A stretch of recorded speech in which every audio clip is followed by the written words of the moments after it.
वाशिम जिल्ह्यात जर बघितलं तर मागील 2 ते 3 महिन्यापासून भीषण पाणी टंचाईला समोर जावं लागत आहे. विशेषतः जर बघितलं तर आता सध्या जून महिना आहे. जून महिन्यात मान्सून लांबणीवर गेला, त्यामुळे अनेक गावामध्ये पाणी टंचाई कायम असलेलं चित्र आहे. सध्या परिस्थितीत जर बघितलं तर जिल्हा प्रशासनाने जवळपास 125 विहिरी ह्या अधिग्रहण केलेल्या आहेत. आपण बघू शकतो, मी जांभरुण परांडे या ठिकाणी आहे. या ठिकाणच्या या गावामध्ये जर बघितलं तर 2 विहिरी ह्या अधिग्रहण केलेल्या आहेत. विशेषतः म्हणजे 125 विहिरीच्या मार्फत वाशिम जिल्ह्यातील गावकऱ्यांना जे पाणी टंचाईचे गाव आहेत तर त्यांना पाणी देण्याचं काम केलं आहे. शेतकऱ्याच्या शेतामधून हे पाणी सरकारी विहिरीमध्ये टाकण्यात येते आणि तिथून पिण्याच्या टाकीमध्ये टाकल्या जाते आणि नळाद्वारे जर बघितलं तर गावकऱ्यांना पाणी मिळत असल्याचं चित्र आहे.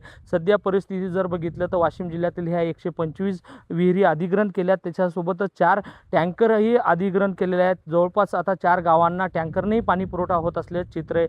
आताच्या परिस्थितीत जर बघितलं आपण तर पूर्णतः आता सध्या जून महिन्याचे आता अर्धा जून महिना ओलांडला आहे. अजूनही पावसाच्या पाऊस येणार की नाही येणार हे माहीत नाही. 30 जूनपर्यंत हे अधिग्रहणचं या शेतकऱ्यासोबत नोंद झालेली आहे. मात्र सध्याच्या परिस्थितीत जर जून महिना हा पूर्णतः पावसाअभावी गेला तर शेतकऱ्यांचं हे अधिग्रहणचं जे पाणी टंचाईचा सामना जे गावकऱ्यांना येणार आहे याचं वाढावं लागणार आहे. मात्र शेतकऱ्यांनाही सिंचनासाठी स्वतःचं पाणी सुरक्षित करावं लागणार आहे. त्यामुळे नेमकंच आता काय परिस्थिती निर्माण होते हे येणाऱ्या पावसाळ्यात पाऊस येते का नाही हे याच्यावरून आपल्याला कळणार आहे. कॅमेरामन सचिन राणेसह विठ्ठल देशमुख, TV9 मराठी, वाशिम.